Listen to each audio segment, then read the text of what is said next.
aka Legion of Ball. Today we will be discussing the Atlantic Division's offseason and grading them, starting off with the Brooklyn Nets. Nick? So the Brooklyn Nets are already like the worst team in the NBA, definitely one of. And to make any moves to either get younger or better, they really only got Shabazz Napier. Like they traded for Kenneth Reed, but he's washed up in my opinion. He's not really worth anything in the NBA.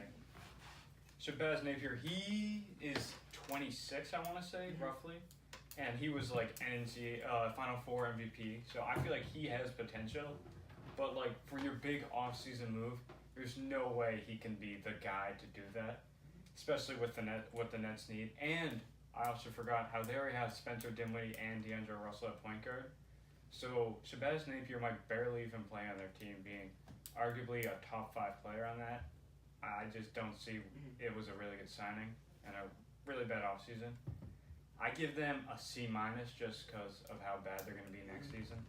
Okay, I kind of have to disagree. I think their offseason's kind of going under the radar, kind of underrated. They signed Ed Davis, who's an incredible rebounder, plays good defense. They traded for Kenneth Reed, which I think that was a good move. I mean, they lost Isaiah Whitehead, but that's not really a big move. They drafted someone out of, pretty sure Turkey, Dizan Musa, who he can bring a lot to the table. I'm excited for him. Lower first-round pick, but he's going to do some good things. They traded Jeremy Lin, but last year he got injured in the first game, and he really wasn't a help to the Nets. So it really wasn't a big loss. And so I would give the Nets a B-. They didn't do anything incredible, but keep in mind, the Nets did not have a lot of draft picks, so they really couldn't do much. And coming into the 2019 draft class, this will be the first year the Nets actually hold their own pick, which is actually good. So I think we should give some credit to Sean Marks, the GM, who's done an incredible job with them. Okay, Dan? Yeah. Well, I just have to say that I mostly agree with Connor there. I think the Nets had a good offseason. And because they got rid of like Mozgov and was holding them back really in the free agency, and they couldn't really do much with what they had anyways. So they did a lot with the little stuff they had. So I gave them an A in the offseason. Next team is going to be the Toronto Raptors. Connor. Okay, so in a previous video, go check it out. We talked about DeMar DeRozan and Kawhi Leonard and how they got traded, and the Raptors really wanted to shake things up. Okay, coming into this offseason, they came off a tough loss to the Cleveland Cavaliers in 4 games, which was completely embarrassing since they were the number 1 seed. They really thought they got to shake it up. So first thing they do, they fired Dwayne Casey, who won Coach of the Year, which I don't think that was a good move. But their new coach, he was in the system. He set up their offensive scheme. So, like coming into last year, most of the time, the Toronto Raptors, they played iso ball, hero ball, and it really wasn't effective in the playoffs. But they really spread teams out well last year, and I think it worked. So Nick Nurse, he's gonna be able to keep that system going with now Kawhi, and the Raptors didn't do much other than that trade, but they're gonna have this is gonna be another year of Fred VanVleet. This is gonna be another year of OG Anunoby, and so for these reasons, I give the Raptors a B+ since they had to change something, and they're trying something new, which I like. So, Nick. I kind of agree with you on that. Like, they definitely need something new because the core of Lowry and DeRozan just always chokes. And Kawhi's been proven after he won that Finals MVP. I think he's proven to be a good player when it comes down to the key moments. And they didn't really do anything besides that. Like Dwayne Casey, I don't think they should have fired him. That was I think the Raptors as a whole kind of did that just as a bailout move for getting swept by LeBron. But I think Kawhi will help them. I'm not sure if it will get them past the Celtics and into the finals, but that move alone, I think, gives them a higher. I think they get a B range just for that. And they also picked up Danny Green in that trade, which he's not going to replace DeMar DeRozan, but you have someone that can score, at least shoot a bit, and he's a lockdown defender. So you have that and you're going to be up against the Celtics. The Celtics have scorers at pretty much every position, I think, for the starters. Very versatile. Danny Green can kind of work with that, with his defense. So I think for next season, I would give the Raptors a B offseason, but overall, I don't think it's going to work out as well. All right. I would have to say that the Raptors, I think they did a lot of improving though with getting Kawhi and Danny Green. They did finish first in the East last year, so now LeBron's not going to be there, and I don't see them struggling that much with the Celtics in the playoffs. But we'll have to see when that time comes around. So I would give them A- because they still have the bench intact too, so they're still going to be a tough team. Next, we got the Celtics.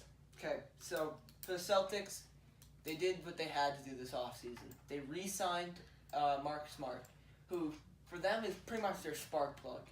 Comes off the bench, brings in great intensity, incredible defense.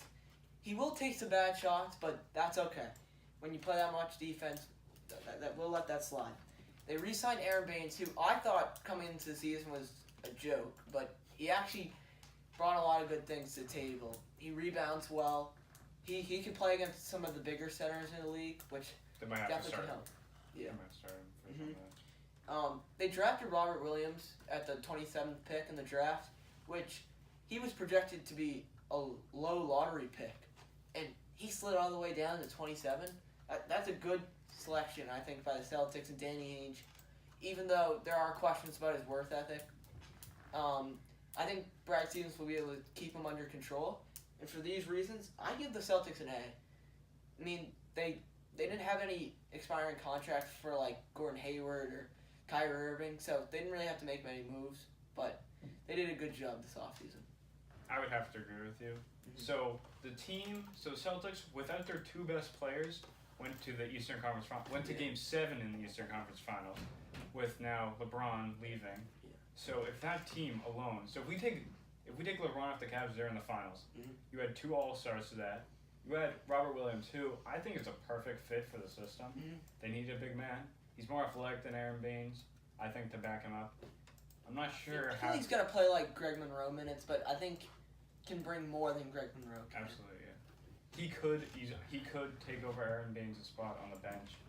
I wouldn't expect it, but it's possible. And then Smart is clearly a big take back. Like having him on the team, I think he only signed for like $12 million a year. Yeah, 4 years, $53 million. So I think they did kind of like that with Avery Bradley, and then all of a sudden you're like, oh wow, he's on a pretty good contract a couple years down the line. Yeah. So that could easily happen with Marcus Smart. And his defense off the bench is just killer for us. Yeah. Like against James Harden, he won us that game in the regular season for that. So I give them an A just because they're keeping their core intact, and they should make the next couple finals in the East. But okay. That's just me. Well, I mean, I thought it was a pretty average offseason. I mean, I think they could have done a lot with trades and stuff. They could have traded Terry Rozier, when his value was at its peak, and gotten maybe like Paul George or Kawhi Leonard. And really, like, Robert Williams, we don't know what he's going to turn out to be. They kind of just kept their bench players. So I gave him a B for their offseason. Right, next team, the New York Knicks. Okay. I think the New York Knicks had a very good offseason. They drafted Kevin Knox at the 9th pick in the draft, which I think he might be the Rookie of the Year next year. He doesn't have a lot of pressure on him since the Knicks are not supposed to be good next year. And I think he will be able to shine. Good scorer, shoots the ball well. He can drive, he can kick. He does a lot of things well. And he's young. He's only 18. He's going to keep developing. They also, I think, picked the sleeper of the draft in the second round, Mitchell Robinson, with the 36th pick in the draft. He's a long, lanky, athletic guy, rebounds very well, and I think he could help them next year since they lost Kyle O'Quinn, who, he's not really that big of a loss, but they need someone to play the center position.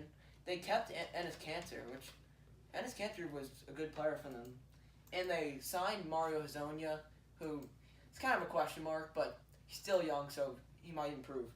And for these reasons, I give the Knicks an A-. Alright. drafting Kevin Knox, in my opinion, was the best thing that the Knicks did this offseason. And Kevin Knox at the 9th pick, I don't think he's going to win Rookie of the Year, mainly because he has to play with Porzingis. Porzingis might not come back like that early in the year. I also don't think he has the skill to compete with someone like DeAndre Ayton or even Marvin Bagley if you want to take him that far. I don't know why. Okay. I like the way he plays. Alright, whatever.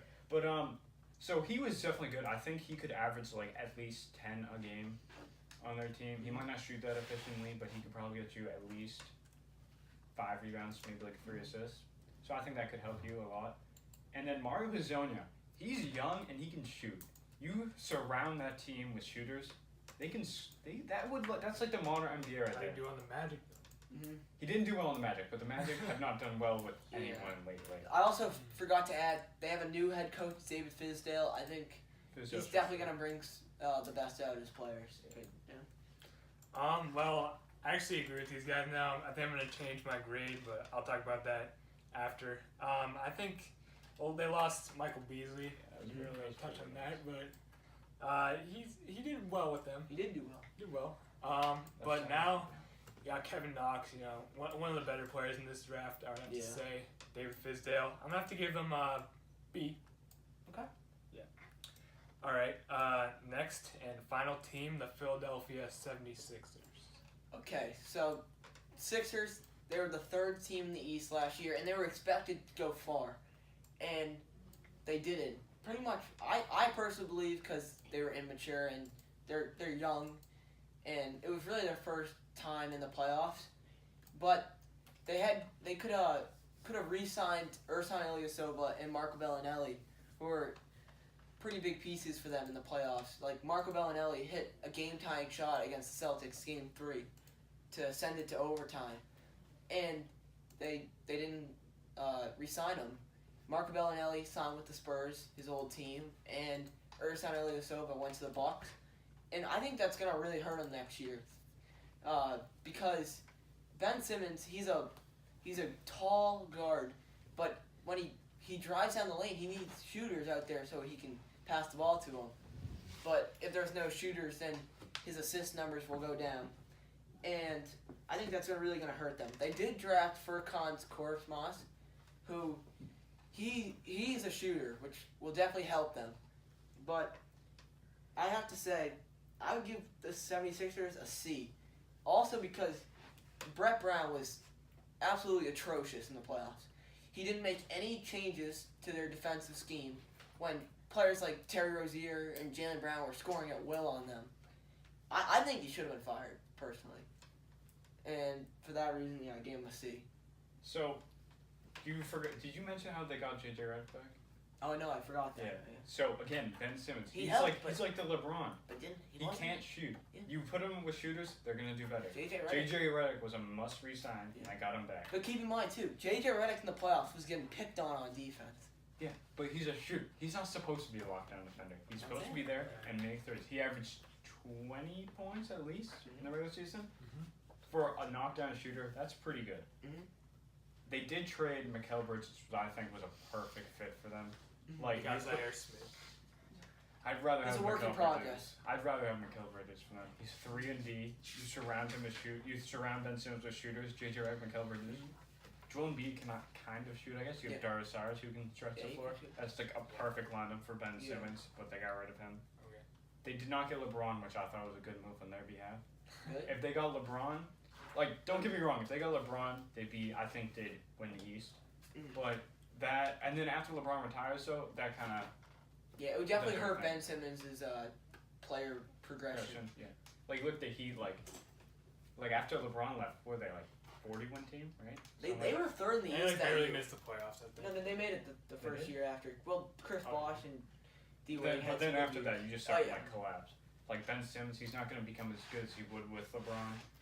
I feel like it's kind of like the more the better, but in this case, you have too little of shooting. Yeah, okay. Like LeBron can shoot, but I just feel like it'd be too ball dominant to work that. And they got Wilson Chandler, which off the bench, I guess he could do some stuff for them. Not a huge move, but it'll help them. I don't think it will push them to win the East or even I think actually they might make it to the conference finals. I have the Raptors and Celtics in the conference finals. So, All right. but I think What would you grade it? I give it a solid B just for the fact that they got JJ Redick back. But they didn't blow up the team. Yeah, I mean, I don't think they had a great offseason, really, but since they lost Bellinelli and Eliso, but they did a lot of stuff in the playoffs, and they didn't do anything to really get over the hump of the Celtics and the Raptors. I don't see them competing with those teams, so I'm just going to have to say a C. Yeah, keep in mind also, Nick Young's still out there. He's a good shooter. He might get signed by the 76ers, which could help the bench. He's not going to make them. Yeah. I don't No, but it's a Nick shooter. Young's not the it factor. Shooter's a shooter. We might need some defense. He's not the it factor off the bench. Beefers, that was good though. All right, so I think that wraps it up for this video. Like and subscribe, and we'll see you in the next one. Peace.